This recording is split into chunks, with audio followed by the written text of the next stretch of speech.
भाजपा वाले को तो बेचैनी है ना। कर्नाटका हार गए और कई सब जगहों से इन लोगों को आ रहा है रिपोर्ट की इनकी स्थिति ठीक नहीं है। और वैसे भी आप समझिए कि बीजेपी कितने प्रतिशत वोटों पे दावा करती है या कितना प्रतिशत वोट मिलता है। ये तो सच है ना कि बीजेपी को जितना वोट मिलता है उसके अगेंस्ट जो तमाम पार्टियां हैं उनके पास वोट है। तो अगर सभी पार्टियां मिल जाएंगी तो बीजेपी तो कहीं टिकेगी नहीं, और बीजेपी को पता है। और इस समय में तो बीजेपी ने जो जनता को धोखा दिया, रोजगार के सवाल से लेकर के 2 करोड़ नौकरी, 15 लाख और ये तमाम क्षेत्रों में जो धोखा दिया है, तो इसलिए तो देश के नौजवान, देश की जनता बीजेपी से काफ़ी नाराज़ है। तो उनका वोट परसेंटेज तो गिरेगा, जिस तरीके से कर्नाटका में गिरा। तो वो गिरेगा, इसीलिए वो दुखी हैं और दुखी होकर अनाप शनाप बयान दे रहे हैं। हमारा संविधान जो कि लोकतांत्रिक व्यवस्था दिया है उसमें क्या है? उसमें है कि सांसद जीत के जाएंगे और उसके बाद अपना संसद भवन में नेता चुनेंगे। नेता सांसदों को चुनेगा ऐसा तो कुछ है नहीं कि पहले कोई प्रधानमंत्री चुन लिया गया अब वो संसद चुनेगा, ऐसा तो होता नहीं। जनता अपने जनप्रतिनिधि चुन के भेजती है और वही जनप्रतिनिधि जा कर के अपना नेता चुनते हैं।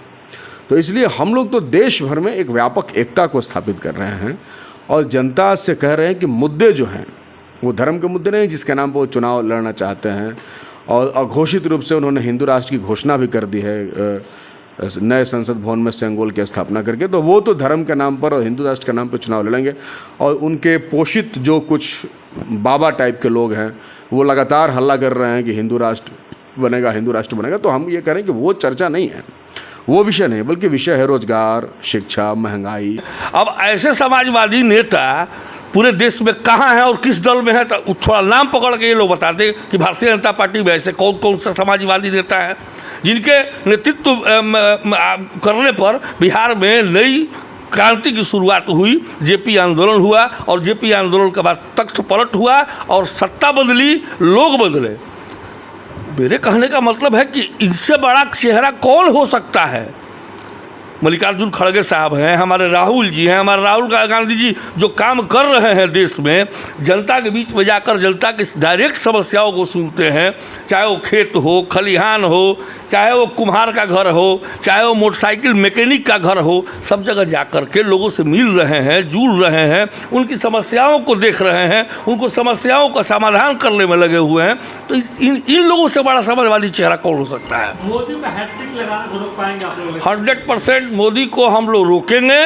और हैट्रिक नहीं, अब मोदी जी जो 300 पार का सपना देख रहे हैं, हो सकता है कि 50 और 40 सीटों पर उनका ग्रहण लग जाए। ना पेंदी के तो ये लोग सब लोग हैं। अब ये जातिवाद, भ्रष्टाचार, खानदानवाद के पोषक हैं।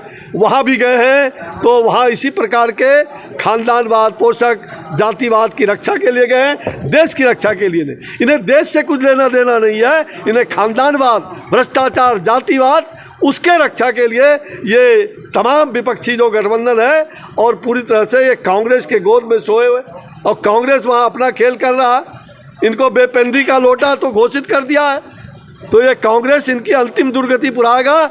जिस कांग्रेस ने लोकतंत्र का हत्या किया, उसी लोकतंत्र के हत्यारे के गोद में बैठ करके ये लोकतंत्र की चिंता नहीं हो सकती है।